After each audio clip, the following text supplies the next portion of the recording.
When I was 5 years old, I loved the Buried so much that I'd leave my headset on during dinner just to keep talking to randoms while I ate.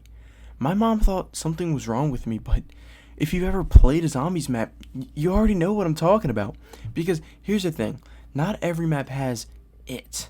You can play 100 maps that are fine, solid, or maybe just forgettable, and then you have that one map, and suddenly you're 5 years old again with a fork in one hand and a headset glued to your ear, and you don't know why.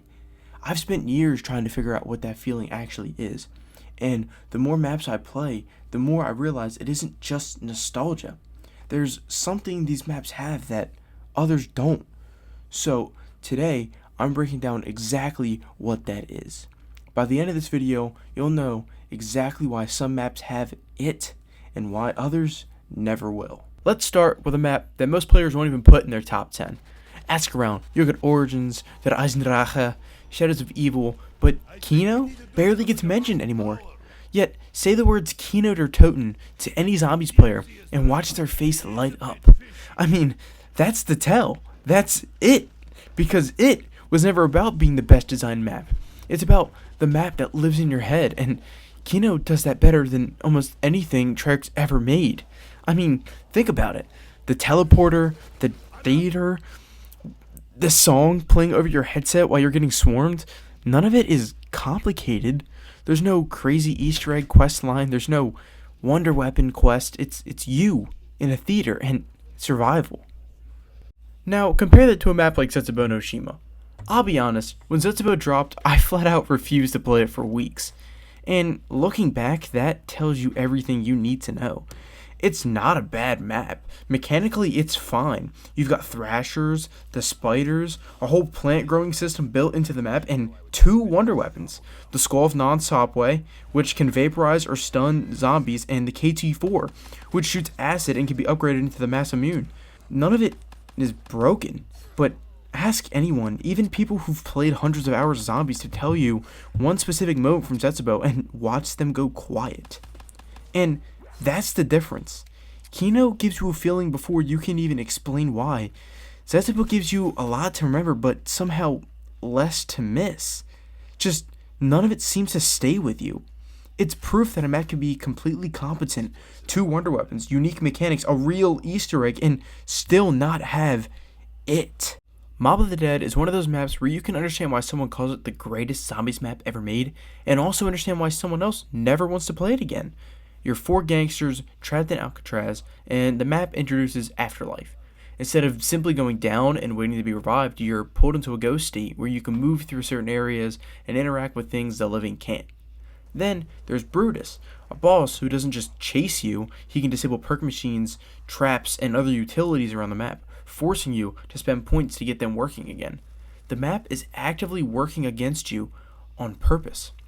And that's exactly why people either love it or hate it. It doesn't try to be fair. It's got 2 different Easter egg endings, and Treyarch's idea of a happy one is debatable at best. But you don't forget a map like this. You remember getting punished by it over and over, and that shared frustration will turn into its own memory. And that brings us to Origins, because if Kino taught us it's about atmosphere and simplicity, and Mob of the Dead taught us it's about difficulty, Origins is the map where all of that shows up at once. And that's what makes Origins different from Kino. Kino gives you space to just exist, and Origins constantly demands something from you. Keep the generators powered, watch the robots, watch the Panzer. There's always something trying to pull you away from surviving. And somehow that doesn't kill the atmosphere, it creates it.